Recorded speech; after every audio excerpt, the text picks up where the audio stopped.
किसी fighter jet में जब पायलट उड़ान भरता है तो उसके लिए बेहद मुश्किल होता है ये पता लगा पाना कि वो आखिरकार अपनी सीमा में है या दुश्मन की सीमा में पहुंच चुका है। जैसे हमने देखा था बालाकोट एयर स्ट्राइक के बाद जब भारत और पाकिस्तान के बीच में डॉग फाइट हुई थी, तो हमारे जो फाइटर पायलट थे विंग कमांडर अभिनंदन, वो LOC पार कर गए थे। तो जो फाइटर पायलट्स होते हैं उनके एयरक्राफ्ट्स में उनको मैप जो होता है वो पहले फिजिकल मैप लेकर चलते थे और उनको बार बार देखना होता था। उसके बाद मैप भी आए डिजिटल, तो वो विदेशी मैप थे जैसे US, इजराइल के थे।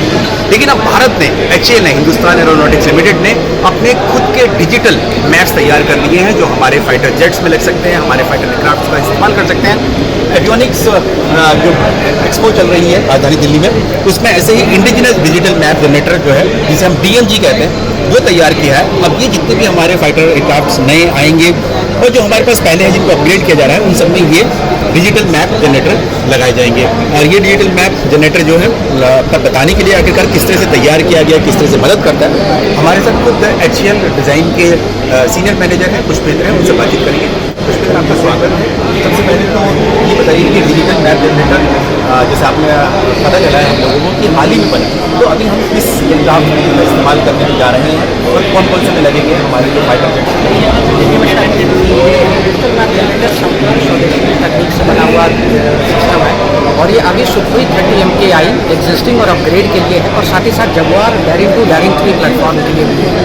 ये सिस्टम एक तरीके से आई इन द स्काई है पायलट के लिए, मैप इन द स्काई है पायलट के लिए, और at a single time 60 square kilometre के एरिया को आपके सामने दर्शा रहा होता है। साथ ही साथ इसके अंदर बहुत एडवांस फीचर्स हम लोगों ने डाल दिए हैं जो पुराने समय में नहीं थे। उनकी सेफ्टी के लिए ग्राउंड प्रॉक्सिमिटी वार्निंग डाल दी है हम लोगों ने। 3D टेरेन के ऊपर ग्राउंड प्रॉक्सिमिटी वार्निंग हम लोगों ने इसके अंदर डाल दिया है।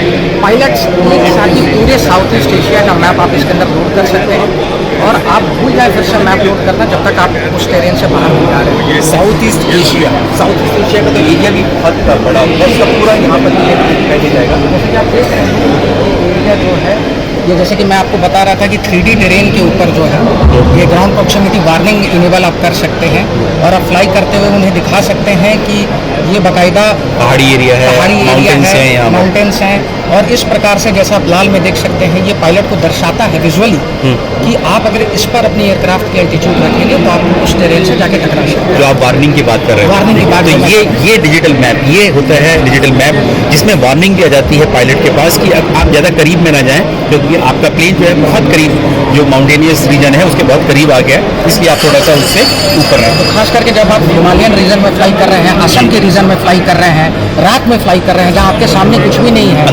अंधेरा ही अंधेरा है, तो आप इससे बच सकते हैं। एक अनफॉर्चुनेट इंसिडेंट भी हुआ था यहाँ पर असम में टकरा गया था।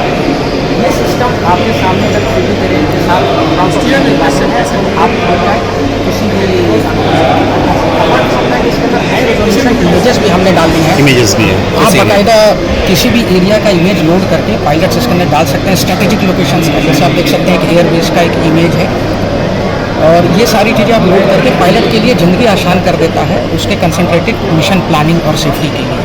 तो ये डिजिटल मैप जनरेटर है जिसमें आपको ये पता चल जाता है टेरेन कौन सी है, उसके बारे में पता चल जाता है। साथ ही आपके पास इमेजेस दिया जाती है क्योंकि साउथ ईस्ट एशिया का पूरा मैप है, चाइना से रिलेटेड मैप भी यहाँ पर पूरा ही होगा, यहाँ पर चाइना से रिलेटेड मैप भी पूरा होगा। एरिया रहता है उसके अलावा जैसे कि आप देख सकते हैं हमने कंप्लीट कर ये कुछ जो पायलट्स को पता है, मान लीजिए कुछ सरफेस टू एयर मिसाइल्स की एनिमी स्क्वाड्रंस हैं, एनिमी बैटरीज हैं, तो पायलट उनको डिजिग्नेट कर सकता है और उसके अराउंड उनकी लिथैलिटी रिंग भी बना सकता है कि अगर मैं इस जद में इस जद के अंदर जाऊंगा तो मेरे को हिट कर सकता है, तो पायलट बहुत सेफली नेविगेट करके बाहर जा सकता है। तो देखिए ये इस खासियत है HAL के इस डिजिटल मैप जनरेटर की कि ये खाली मैप आपको ज्योग्राफी नहीं बता रहा है, आपको खतरा भी बता रहा है कि आप यहाँ पर जा सकते हैं। आपके फाइटर जेट के लिए, सुखोई के लिए, जैगुआर के लिए ये खतरा हो सकता है कि यहाँ पर पहाड़ ऊंचा होता है, माउंटेन यहाँ पर है, तो आपका क्रैश होने का डर है, वो वार्निंग दे देता है, पहले दे देता है।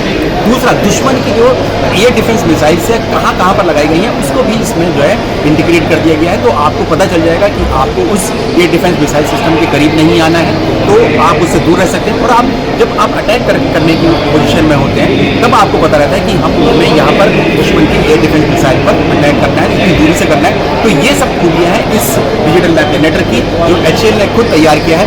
और जैसे ही हम लोग जो सुन रहे हैं रक्षा मंत्रालय ने कहा है कि सुखोई 30 MKI जो सुखोई फाइटर जेट है उसको अपग्रेड किया जाएगा, उस अपग्रेडेशन में ये डिजिटल लैब जनरेटर जो है शामिल कर लिया जाएगा।